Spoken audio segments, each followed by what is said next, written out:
by the beach in Texas. So I thought I'd go live for a few. Excuse me, while I'm here. Dang, excuse me. They have a cute little swing. Of course, as soon as I go live, I get a tickle in my throat. Oh, look at this big, beautiful tree she's got here. Beautiful. But I think the woodpeckers kind of got a hold of it. But down here in, she lives by Surfside Beach in the Gulf of Texas. And it's got this beautiful, I don't know if y'all can see it, but it's some kind of moss. I don't know, there's a lot more in other trees, but I could show y'all her plants.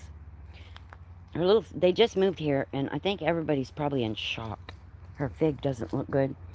Look at her bananas. Ooh, they look good.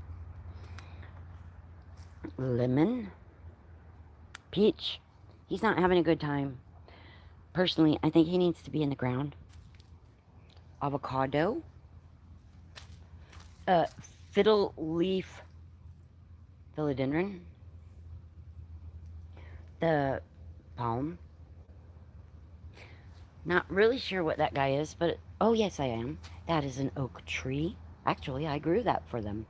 And this one too. Here's a different kind of oak that I grew for them. Maybe they are the same. I'm not sure. Anyway, love it. And here is their most yummy blackberry. This is the second year that they've gotten berries on it. And they're just huge and so good. You cannot buy fresh picked anything at the grocery store. That is a very unfortunate part of Texas, for me anyways, is not being able to just go to the grocery store. I mean, to the orchard and get fresh picked fruit. Because they have the, the farmers sell their extra fruit just on the side of the road in California. Like they do out here, I guess. So, well, maybe not. But anyways. Oh, yeah, and over here, she's going to have herself a canna lily garden. It's got a bunch of weeds in it. I am going to remove the weeds today. And I will show y'all the finished flower bed. There is a volunteer wild melon growing here. And it does have some flowers, so it is going to produce. And her cannas just got moved here, of course. And I'm not sure what this is, but I think it's a wild grape. I'm not really sure, but I found one in an empty lot up north where I live, and or maybe it's just west, I'm not sure. But anyways, I dug it up and took it home, and I'm growing it. Oh, there's Gertie. Gertie, say hi, little Gertie. That's my bubble girl. She's so pretty. Say hi, Gert. Say hi, Gertie. That's Pika's daughter. Okay, his name is Pika. I know my previous video, I told y'all his name is Pika, and his name is Pika. But his Indian name is the dog of many names. I know that sounds dumb, but that's my philosophy. And for the last some years, well, I've been here in Houston 2 years now. Look at me, Pete. My ex was calling him Peta Man, and I started calling him Pete, or Peter, with a D, P-E-D-E-R. I know, too much information, sorry y'all. But anyways, he's the dad, Pete. Look, that's the dad. I love it. Hey, can you hear me in the back, Pete? And this is Gertie. Gert, look, this is the baby girl. I didn't bring Butter today, which he's the baby boy. He's Peter's son and Gertie's brother. And I call him Butter with 2 D's because he's the brother and he's a butterscotch color. When Peter hooked up with the neighbor female, I manifested Gertie, I believe. I said, oh my gosh, I just want a black one with big ears like Pika, like Pete. I didn't specify what gender. Gertie is my first female dog as an adult. When I was a child, I had one female dog, but she wasn't really mine. She was my mom's. But that's Gertie. Gertie, let's put your ears back and show everybody when your ears are pinned back. You're so pretty. You little pretty girl. See her? Come here, Gertie. Look at her. Whoops. Sorry, y'all. Wait, stay there.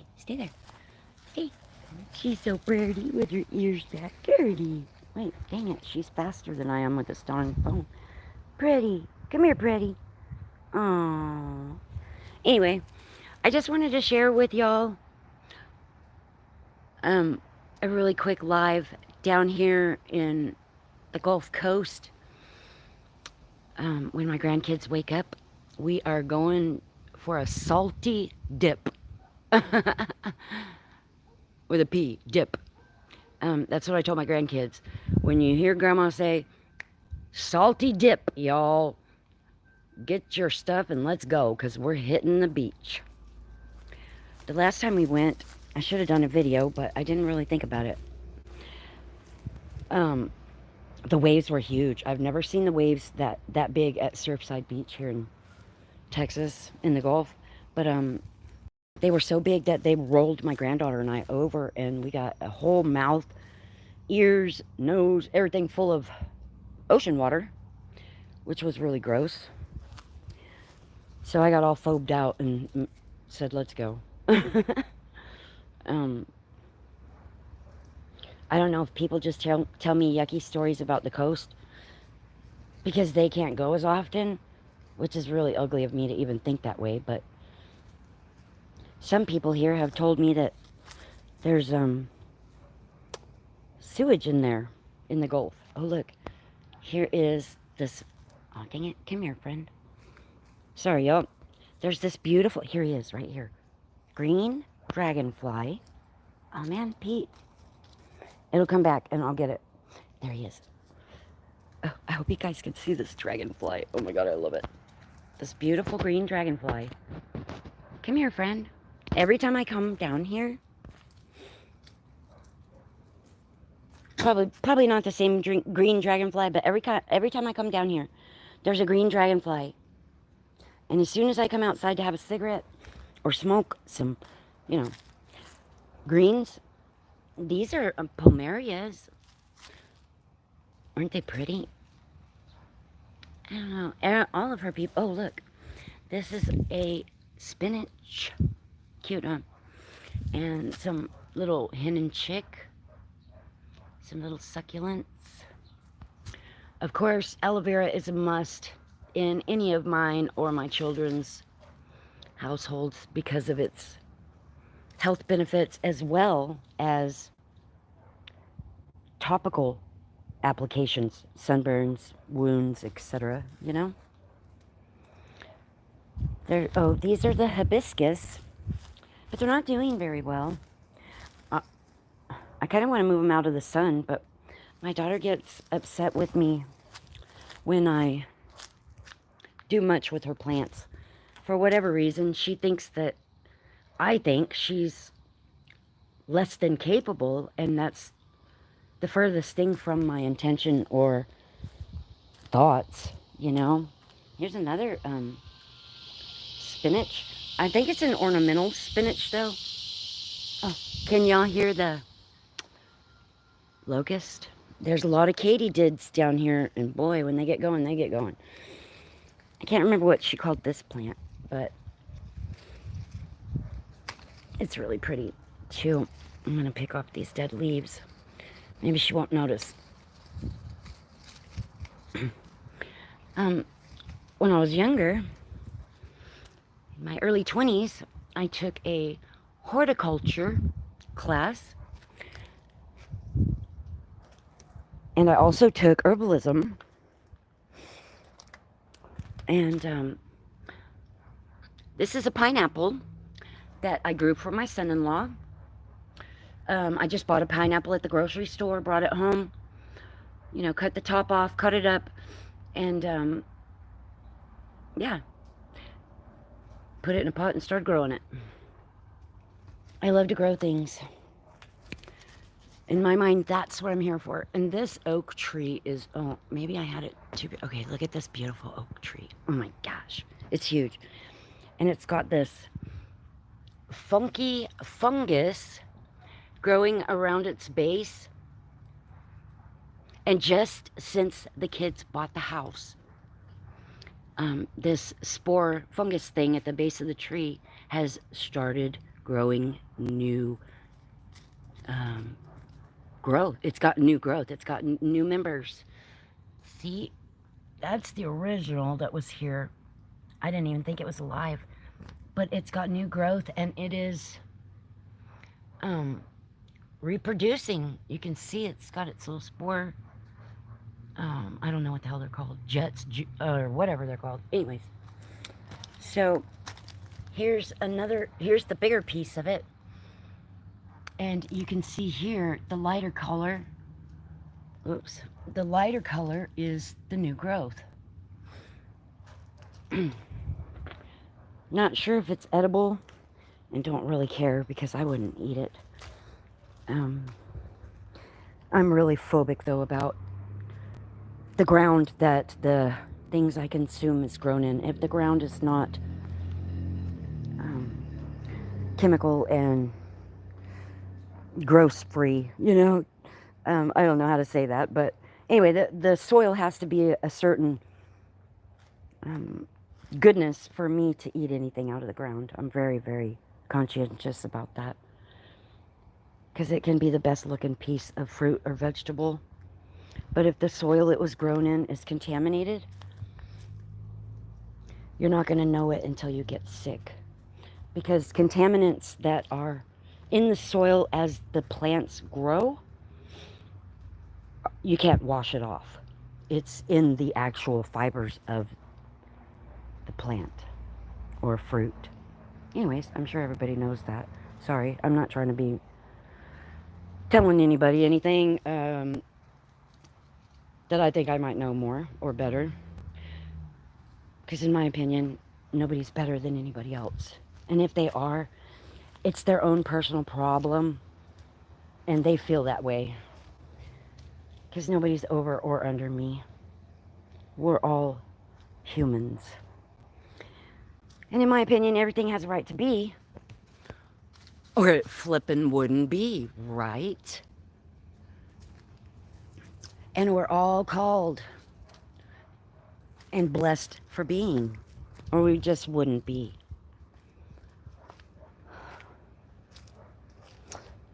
My daughter's rose bushes, she's got a critter that is just having its way with them. And she doesn't deadhead, obviously, her roses. So it will be at least 3 to 4 times longer for them to produce new flowers when you don't deadhead it and you just let it let the spent blooms fall off on their own. Now, I don't know if everybody knows what deadheading is, but when you get a spent bloom, if you cut it off down like to the first, sorry y'all, to the, here, this one's not in such bad shape. So with the old spent blooms, if you go down to the second, see here's a little bunch of leaves, and then if you go down to the second leaf and snip it off in a V-type snip, you will have new blooms in probably about 3 to 4 times faster than if you just let them naturally fall off. See all of her spent blooms she has here? Some things for me are worth her getting upset about. Yeah, and making sure her roses bloom more often and are healthy is kind of worth her getting irritated, you know? Maybe that's selfish of me, but yeah, that's what the majority of my existence is for, is to turn the earth and grow things.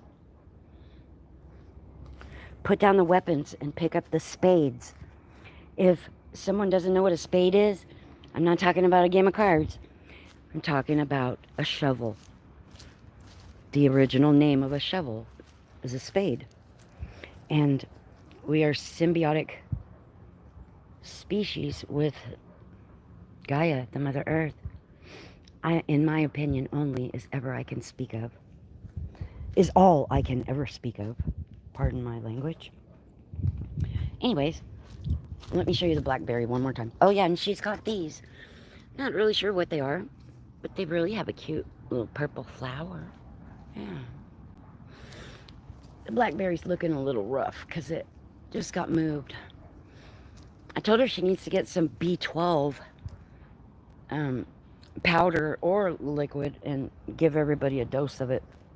And nobody would have any kind of trauma or shock from moving. But anyways, that's neither here nor there. These are her oleanders, which are volunteers. And she was unaware that oleanders are very poisonous. One of the most poisonous plants that are used in public displays. In California, they're all along the center of the highway. This is her bottle brush. I think a lot of her things need to be in the ground, personally. Look at that guy. He's pretty cool. I gave her that one, and that one gets beautiful yellow flowers on it. I love cactus. Here's this one, gets beautiful little tiny pink fuchsia colored flowers all over it. Succulents are so gratifying for me. I'll have to show y'all. I'll have to get all my succulents in a little area and show everybody. Succulents have some of the prettiest flowers, and a lot of them only bloom at nighttime, and they are pollinated by bats, which is really, really cool. And 99% of cactus flowers are edible. Anyways, wow. There's a snake skin. I don't know if y'all can see it. Damn snake skin out here in the backyard. Oh, I'll show y'all. This is why. On the other side of the fence, I don't know if you guys can see. Oh, no, you can't. Oh, there's a big, huge field back there. I don't know if you guys can see part of it, I think. But yeah, there's a big, huge field back there, which I'm sure has a lot of snakes in it. Luckily for them, the snake skin is of a garter snake. So you want those guys in your yard, really. Unless you just like mice, right? But these guys look like they're a little bit parched. I'm gonna give them some water. The soil out here in Texas, down here around the Houston area, has so much sand in it that it doesn't hold water. It's like sand and maybe clay.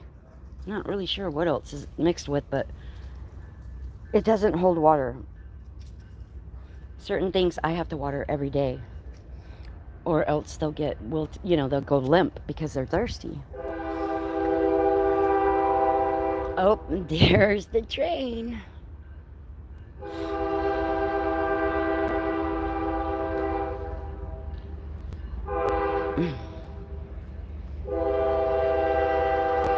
My daughter was telling me, I don't know if y'all can hear me. My daughter was telling me that she hasn't been sleeping well since they moved in here.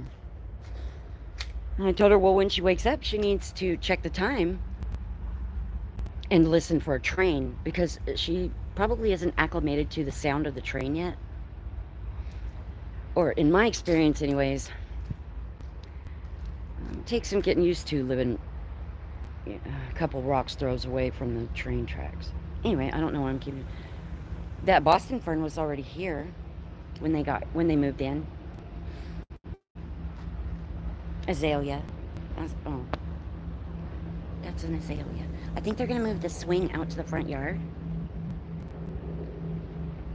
And I guess I could take y'all to the front yard, couldn't I? Alright. Let's go. I'm not gonna turn it off and turn it back on. I'm just gonna take y'all through the house. Come on, kids.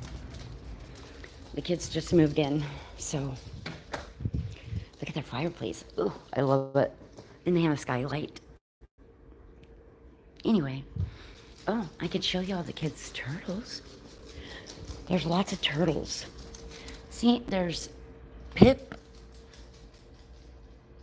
Pip, oh gosh, I don't remember their names now. Dang it. Pip, Skip, and Tweet? No, I don't know what the hell their names are.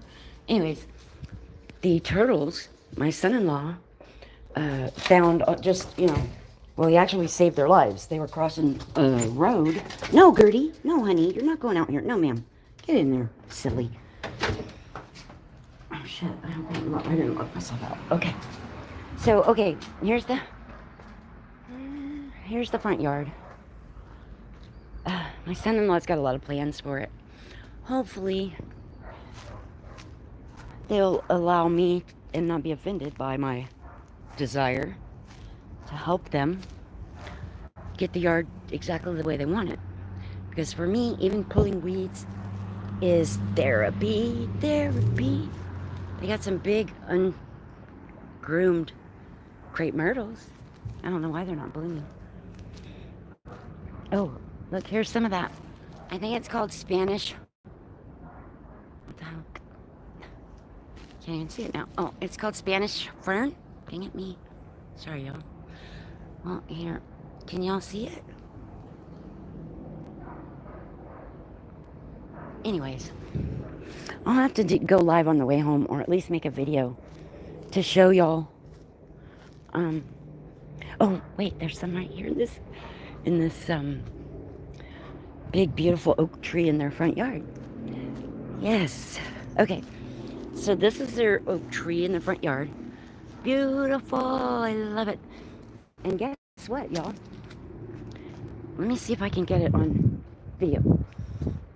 The first day that they moved here, oh, it's right above me. The first day they moved here, there was a mother, a mom, red-tailed hawk, teaching her two babies how to fly out of the nest. And on that day, the kids saw the nest. Okay, so I'm going to show you all the nest. I don't know if y'all can see it. It's right there. Anyway, I love red hawks. I love birds, period. And my daughter does too. Her name is Tabitha, and she's my baby. She's the youngest. Wow, look at this big old Italian or Spanish moss. Spanish moss. There, maybe that's a better view. I think it's so pretty. But it doesn't grow like that anywhere but down here by the coast.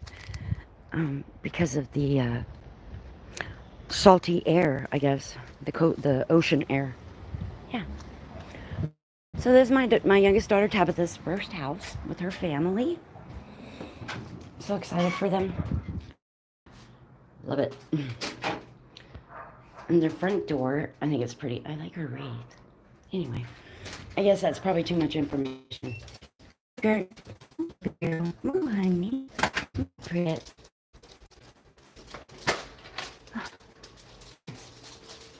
Anyway, yeah. She has two green thumbs like I do. She loves to grow things. I'm so glad. And my daughter, my daughter, and my grandson. Many years ago, that's when they were very young. She is 14 now, and he is 12. Ha. Anyway, love y'all. Thank you for tuning in. Please like it if you do tune in. And I appreciate you. Peaceful, healing energy to everyone. And I'll talk to you soon. Love you guys. Bye. Oops. Stupid. Yes, I want to stop streaming.